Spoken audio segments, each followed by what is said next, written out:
नमस्कार दोस्तों, welcome back to civil outlook. तो आज हम लोग करने जा रहे हैं टॉप 10 मिक्स क्वेश्चन सीरीज का पार्ट नंबर 60।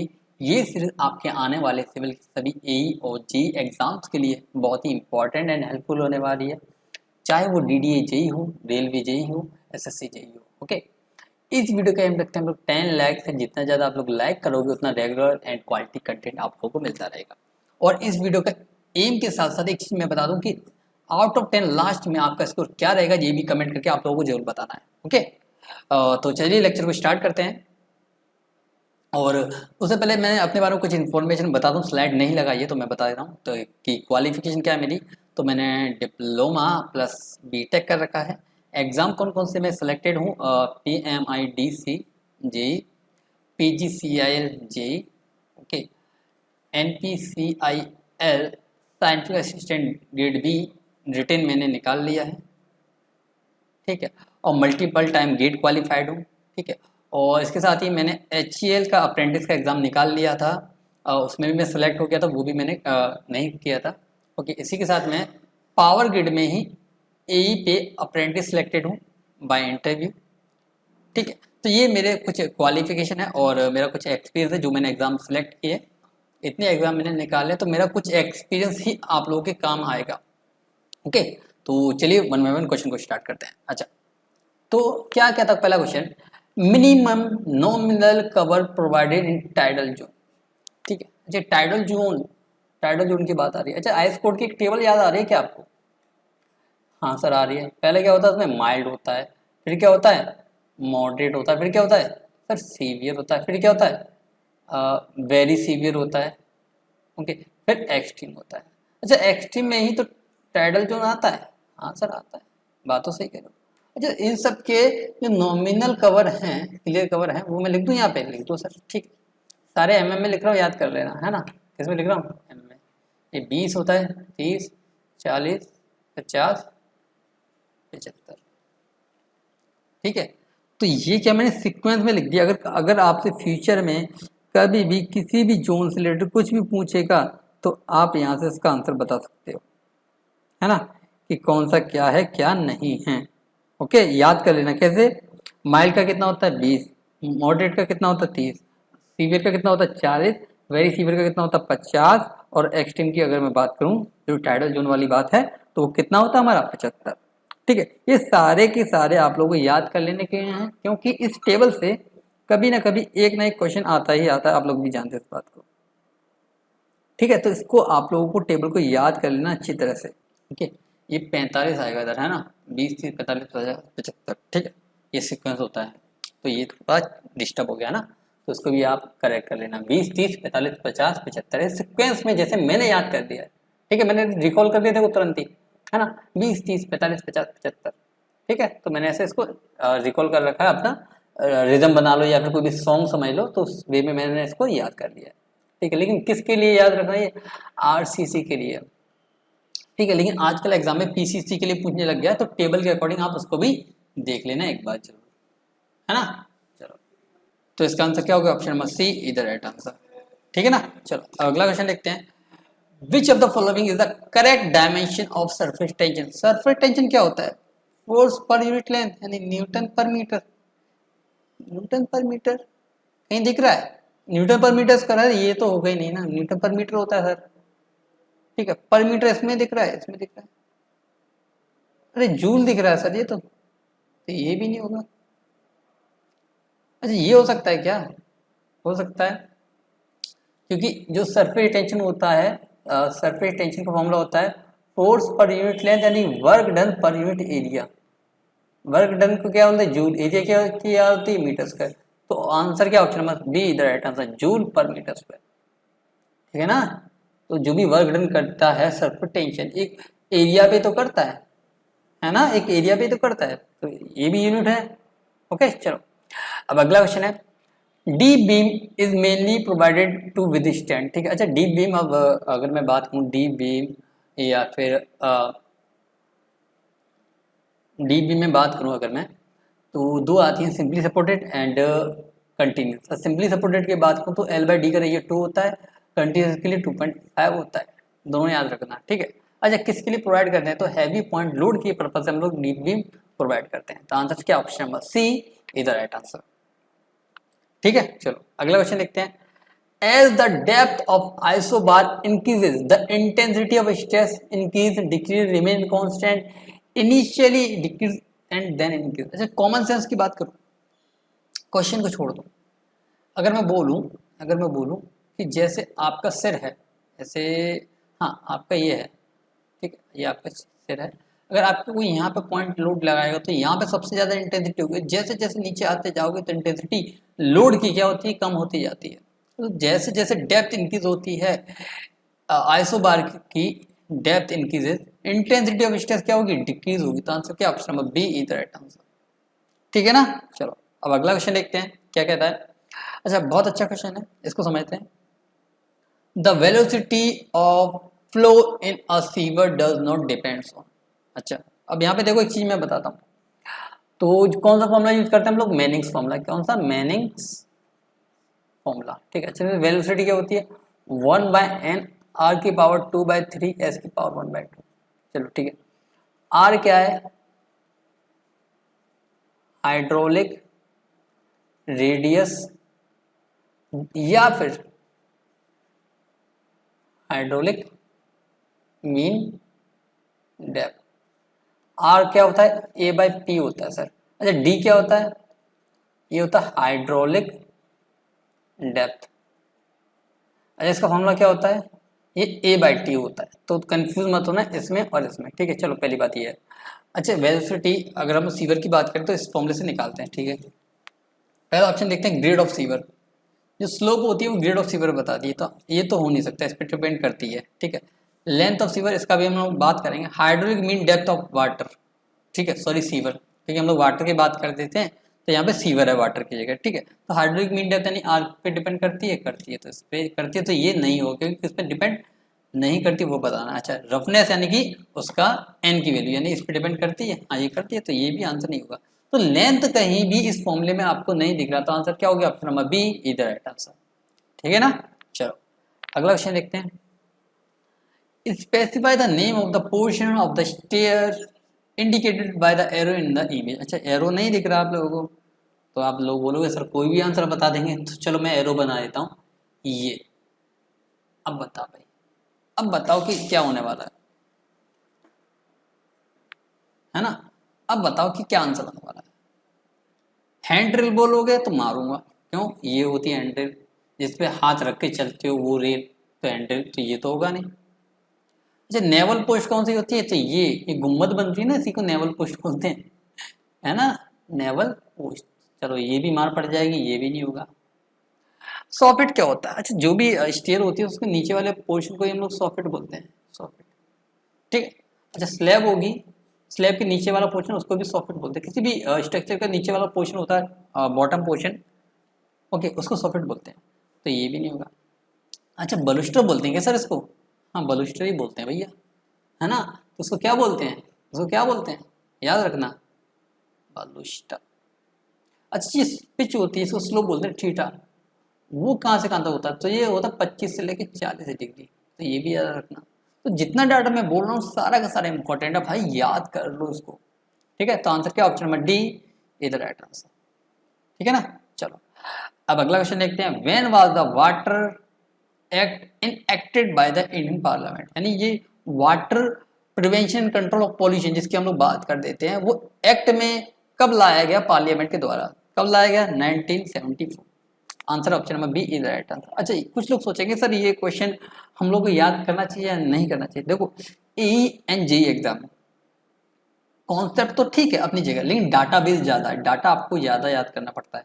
तो ये इंपॉर्टेंट क्वेश्चन, जहाँ सारे लोग एक क्वेश्चन, मतलब 1000 लोग एक क्वेश्चन को स्किप कर रहे हैं और आप उस क्वेश्चन को कर दे रहे हो, तो आप उन 1000 में से एक हो रहे हो, है ना, तो आप अपने आप को उनसे आगे लेके जा रहे हो। जितने भी मैं क्वेश्चन करवाता हूँ इन सीरीज में, हर एक क्वेश्चन की अपनी वैल्यू है, हर एक क्वेश्चन इंपॉर्टेंट है, उसको याद जरूर कर लेना। ठीक है, अगर कोई भी डाउट रहता है तो आप कमेंट कीजिए, रिप्लाई मिलता है, ठीक है, लेट मिलेगा लेकिन मिल जाएगा। ओके, और अब मैं तो ट्राई कर रहा हूँ कि आपको regular time to time reply करता रहूँ, है ना। चलो अगला क्वेश्चन देखते हैं। The scale of a given plan is written as 1:200, ठीक है। अच्छा, if an original length of 10 centimetre on the map has now shrunk to 9.8 centimetre, determine the actual distance denoted by a line which currently measures 10 centimetre.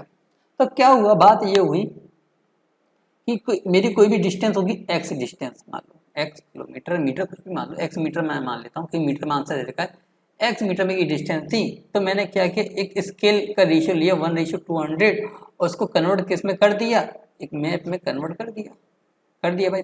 अब map क्या हो गया भाई, मेरा shrink कर गया। कैसे श्रिंक कर गया, ये 10 सेंटीमीटर की लेंथ थी, वो 9 सेंटीमीटर दिखा रही है, दिक्कत वाली बात है। तो बोल रहा है डिटरमाइन द एक्चुअल डिस्टेंस, यानी कि ग्राउंड पे डिस्टेंस क्या होगी जो मैप पे मैं 10 सेंटीमीटर शो कर रहा है। कहाँ पे, यहाँ शो नहीं कर रहा है, यहाँ पे 10 सेंटीमीटर शो कर रहा है, क्योंकि मैप तो श्रंक हो चुका है ना, बोल रहा है श्रंक। तो हम लोग जानते हैं L = L dash upon shrinkage factor, ये फॉर्मूला मैंने आपको बता रखा है, ठीक है। L डैश क्या है, जो हमारी लेंथ है जिसको हम लोग को निकालना है, जो 10 सेंटीमीटर रिप्रेजेंट कर रहा है। श्रिंकेज फैक्टर क्या होता है, shrunk length upon original length. Shrunk कितनी है 9, ओरिजिनल कितनी है 10, ऊपर चला आएगा, ठीक है। तो ये कितना बचेगा 100/9, ठीक है, किसमें, सेंटीमीटर में, ओके। अच्छा, ये किस में हुआ, ये मैप में कन्वर्ट कर लिया। अब मैंने इसको कहाँ कन्वर्ट कर लिया, मैप में। अब मैप से किस में करना है, ग्राउंड में। तो ग्राउंड में कन्वर्ट करने के लिए, ग्राउंड डिस्टेंस के लिए, जीडी के लिए 1000/9, तो उसमें 200 का गुणा और कर दूंगा ना, ठीक है। क्योंकि ये ध्यान रखना, ये सेंटीमीटर में है, तो मीटर में बदलने के लिए 10⁻² का गुणा करूँगा तो मीटर में हो जाएगा। तो 10⁻² से 100 चलाएगा, तो 200/9 आएगा।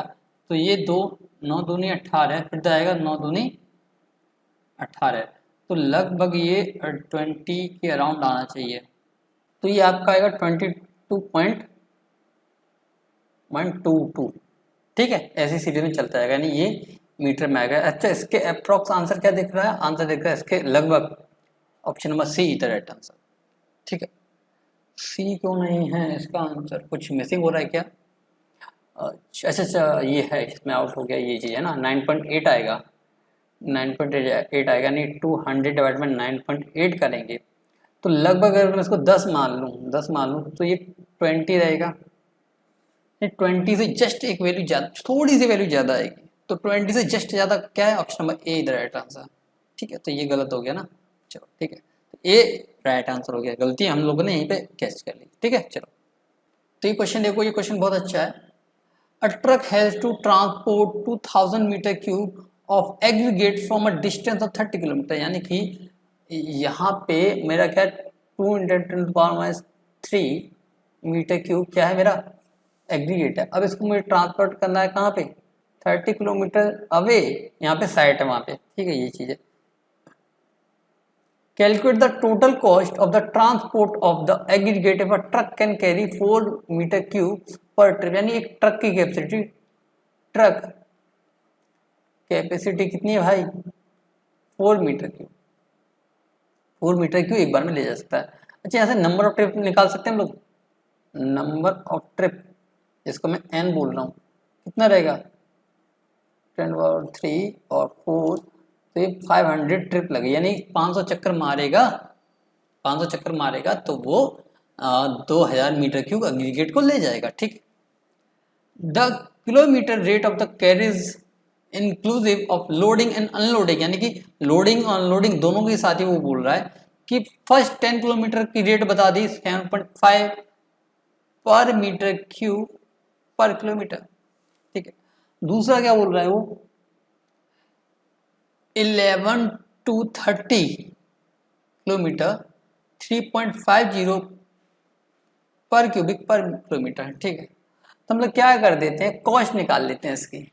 कॉस्ट कैसे निकाल लेंगे कि भाई साहब वो बोल रहा है कि 10 रुपये लेगा, कितने के, 10 किलोमीटर चलेगा तो 7.5 रुपये लेगा, ठीक है, पर मीटर क्यूब पर किलोमीटर के हिसाब से, ठीक है। अच्छा, और अगर वो बोल रहा है कि 3.50 इतने रुपए लेगा, ठीक है, ये कितना हो गया, ये 0 से 10 हो गया, ये 11 से 30 हो गया, तो ये 20 हो गया, ठीक है। 20 के इतने लेगा। ओके, तो कॉस्ट आ गई, कॉस्ट ये आ गई पर मीटर क्यूब पर किलोमीटर। ठीक है, 10 किलोमीटर के 7.5 रुपये ले रहा है, 3.5 रुपये ले रहा है 20 किलोमीटर के। ठीक है ना, पहला 10 किलोमीटर चलेगा तो उसके 7.5 रुपये लेगा, अगले 20 किलोमीटर चलेगा तो उसके 3.5 रुपये लेगा। ठीक है, तो ये कॉस्ट देखो ये कितनी आएगी आपकी 75 प्लस पॉइंट हटाओगे 00 आएगी, ये दोनों कट जाएंगे, ये 70 आएगा, तो आपका आ जाएगा 145 रेट पर मीटर क्यूब पर किलोमीटर। ओके, चलो इतना मेरा रुपया निकल आया, है ना। अब टोटल कॉस्ट निकालने के लिए इसमें मीटर क्यूब का गुणा करना पड़ेगा, है ना, मीटर क्यूब का गुणा करना पड़ेगा। ओके, तो ये कितना आएगा 145, एक बार में कितने मीटर क्यूब कंटेन कर सकता है? टोटल कॉस्ट की अगर मैं बात करूँ, टोटल कॉस्ट की बात करूँ तो एक बार में कितना लेके जाएगा 4 मीटर क्यूब। ठीक है, पर मीटर क्यूब ये कैंसिल हो जाएंगे आपके। अच्छा, कितनी ट्रिप करेगा?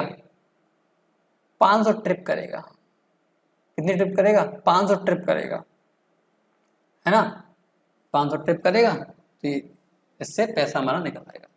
तो कितना आएगा देखो, ये आएगा 4 पंजे 20, यानी कि 145 इंटू 2 इंटू 10⁻3, तो जाएगा 90 और 2 और 10⁻3, इतने रुपए लगेंगे। तो आंसर क्या, ऑप्शन नंबर सी इधर है आंसर। ठीक है, अच्छा फिर से समझा देता हूँ, फिर से मैं समझा देता हूँ। क्या था कि हमको टोटल कॉस्ट निकाल दी थी ट्रांसपोर्ट की, ट्रांसपोर्ट की कॉस्ट निकाल दी थी, यहाँ पे लिख देता हूँ। तो कॉस्ट क्या होगा अपना, कॉस्ट उसने अलग अलग कर दिया। उसने बोला कि मुझे 2000 मीटर क्यूब एग्रीगेट को या फिर कोई भी मटेरियल को ट्रांसपोर्ट करना है और ट्रक की कैपेसिटी 4 मीटर की, तो उसने बोला कि 500 ट्रिप लगेंगे। ठीक है, लगेंगे 500 ट्रिप, लेकिन उसने एक शर्त रख दी कि पहले 10 किलोमीटर चलेगा तो उसको 7.5 रुपये लूंगा पर मीटर क्यूब पर किलोमीटर के हिसाब से। ठीक है, और अगले 20 किलोमीटर चलेगा तो उसमें 3.5 रुपये पर मीटर क्यूब पर किलोमीटर के हिसाब से ले लूंगा। ठीक है, चलो, तो क्या हुआ, तो हम लोगों ने ये है अपना, इसको एक ही यूनिट में कन्वर्ट कर दिया, यहाँ पे कॉस्ट निकाल दी उसकी पर मीटर क्यूब पर किलोमीटर के हिसाब से। ठीक है, पर मीटर क्यूब पर किलोमीटर, क्योंकि किलोमीटर का यहाँ भी गुणा हो गया था, गुणा हो गया था तो किलोमीटर यहाँ से कट जाना चाहिए, है ना, कि किलोमीटर का दर गुणा हो रहा है। ये रेट दे रखी है, कैसे रेट दे रखी है, 10 किलोमीटर, रेट दे रखी है 7.5 पर मीटर क्यूब पर किलोमीटर, किलोमीटर से किलोमीटर कैंसिल हो जाएगा तो 75 रुपीज पर मीटर क्यूब, ये बचा ना। तो यही मैंने यहाँ पे टोटल को लिख दिया है, तो टोटल कितना आया 145 रुपीज पर मीटर क्यूब, यानी 1 मीटर क्यूब में इतने लगेंगे। अच्छा, अब मैं कितना लेके जा रहा हूँ, टोटल कितना लेके जा रहा हूँ, 2000 ही लेके जा रहा हूँ ना, तो 2000 का मैंने सीधे यहाँ पे गुणा कर दिया, इनडायरेक्टली या फिर डायरेक्टली मान लो, ट्रिप में कन्वर्ट कर दिया। ठीक है ना, तो आंसर क्या, ऑप्शन नंबर सी इधर राइट आंसर। ठीक है, चलो, अगर फिर भी कोई डाउट रहता है तो कमेंट कर देना, मैं उसका भी रिप्लाई दे दूंगा। ठीक है ना, चलो अब अगला क्वेश्चन देखते हैं। The process of accessing the value of a property keeping in view the economics of the investment is term है, तो उसको क्या बोलते हैं, वैल्यूएशन। अरे भाई, अगर आप कोई भी घर खरीदने जाओगे तो पहले देखोगे ना कि भाई क्या इसका प्लॉट एरिया है, क्या लोकेलिटी है, तो इसकी कितनी कॉस्ट होनी चाहिए। अच्छा, इतने 10 लाख पे मांग रहा है, ले हमारे अकॉर्डिंग तो ये 9 लाख की लग सकती है ज़्यादा से ज़्यादा, तो हमने वैल्यूएशन पहले निकाल दी, 9 लाख से ज़्यादा देने नहीं है उसको, भले वो 10 लाख 11 लाख 12 लाख बोले, हमको 9 लाख से ज़्यादा देने नहीं है, तो इसी को बोलते हैं वैल्यूएशन। ठीक है ना, चलो अब देखते हैं क्वेश्चन का सॉल्यूशन, जो पिछली वीडियो का क्वेश्चन था। अ floor constructed with 4 to 6 mm marble chips is known है। ठीक है, अच्छा 4 to 6 mm मार्बल चिप्स के साथ बनता है, तो उसको बोलते हैं टेराजो फ्लोर। ठीक है, अच्छा 4 से 6 सेंटीमीटर होता तो क्या होता, तो बता फिर क्या होता। अब ये कमेंट करके बताना कि क्या होता सर, अगर 4 से 6 सेंटीमीटर मोटा होता हमारा मार्बल चिप्स, ठीक है, तो क्या होता, तो उस केस में बताओ कौन सा फ्लोर होता। अब ये कमेंट करके बताना है ना। चलो ओके, इसका आंसर सी हो गया। अब देखते हैं क्वेश्चन ऑफ द डे, इसका आंसर आपको कमेंट करके बताना है कि सर ये कहाँ से कौन सा क्वेश्चन उठा के ले आए, है ना। ऐसे क्वेश्चन मिलते बड़ा एग्जाम में जो आपको देखे नहीं होते। ओके, और एक चीज़ मैं अनाउंसमेंट कर देता हूँ, ठीक है, ये पुरानी पीडीएफ है। अब आपको जो भी नई पीडीएफ बनेगी, तो हम लोगों ने अपना जो चैनल का नाम है वो पुराना वाला नाम था, जी सिविल एकेडमी, उसी पे हम लोगों ने टर्न कर दिया है लौट के। तो हमारा चैनल का नाम फिर से पुराने नाम की ही तरह हो गया है, जी सिविल एकेडमी। ओके, तो कंफ्यूज मत होना कि सर सिविल आउटलुक था अब जी सिविल एकेडमी हो गया। तो इनिशियल जब हम लोगों ने ये चीज़ें स्टार्ट की थी तो चैनल का नाम जेई सिविल एकेडमी ही था, लेकिन उसका किसी कंडीशन रीजन की वजह से उसका नाम चेंज करके सिविल आउटलुक कर दिया गया। अब फिर से वो चीज़ें रिवर्ट होके क्या हो गई हैं, जेई सिविल एकेडमी हो गई है। ठीक है, तो इसका आंसर आपको कमेंट्स बॉक्स में कमेंट करके बताना, और साथ साथ ये भी बताना है कि आउट ऑफ 10 बेटा आपका स्कोर क्या रहा है। ठीक है, जो भी रहा है 1 2 3 4 जो है उसको बताइए, लेकिन बताने की हिम्मत वही रखेगा जो इसको इम्प्रूव करने की हिम्मत रख रहा है। अगर वो 2 बता रहा है तो 2 लिख रहा है तो अपने दुख के साथ लिख रहा है कि 2 नंबर है मेरे, लेकिन वो ये मन में एक बार जरूर ठान लेगा कि अगली बार मैं नंबर लिखूंगा तो 2 नहीं, कम से कम 4 या 4 से ज़्यादा लिखूंगा। ठीक, ये चीज़ बता रहा हूँ कि अगर आपके नंबर कम भी आए तब भी लिखो, लोगों को पता चलना चाहिए कि हाँ कितने लोग उनसे कम है, कितने लोग उनसे ऊपर हैं, और आपको ही पता लगना चाहिए कि आपसे कितने लोग ऊपर हैं, आपसे कितने लोग नीचे हैं। तैयारी को उसी हिसाब से आप लोगों को और स्पीड अप करना है और मेहनत करनी है। ठीक है, तो लेक्चर कैसा लगा, लेक्चर कमेंट करके बताइएगा, वीडियो को लाइक कीजिएगा, चैनल को सब्सक्राइब कीजिएगा, और अगर लेक्चर अच्छा लग रहा है तो अपने दोस्तों के साथ शेयर भी कीजिएगा, है ना। मैं बोलता हूँ अगर लेक्चर अच्छा लग रहा है तो कीजिए, अगर नहीं लग रहा है तो मत कीजिए कुछ भी काम। ठीक है, तो मिलते हैं नेक्स्ट लेक्चर में। Till then be happy, keep learning and don't forget keep smiling.